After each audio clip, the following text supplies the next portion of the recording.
हाय सांग मैंने अपन माने कौन करूछंती मो आसो आज भात बनैबा ट्रिक तो देखेबे। ए ग्लास मु नै जाई 4-5 कप चाउल ताको धोई धाई के मो गैस रे बसई नै छी देखंतु। वर्तमान आमे फुटेइबा पय छाडी देबा।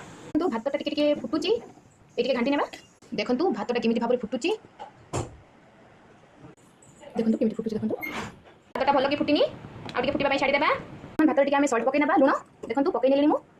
भात रे लुण पकेले भात टा बिलिबनी भात टा बहुत सुंदर हबो गेड़ा गेड़ा हे के बहुत बढ़िया हबो। आपण माने भी थरे निश्चित भाबरे ट्राई करिवे एमति भाबरे।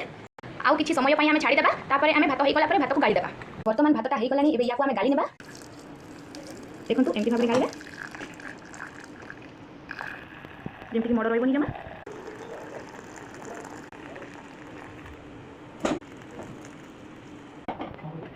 गाली सारला परे आमे टिके अल्प बसई नेबा भात को गैस रे 2 मिनिट खंडे रखी के ऑफ करि नेबा गैस को। माने भी निश्चित भाबरे ट्राई करंतु आ केमिति लागिला कमेंट माध्यम रे मते जणाइबे। ए ट्रिक टा केमिति लागिला आपण माने मते कमेंट करके जणाइबे। धन्यवाद।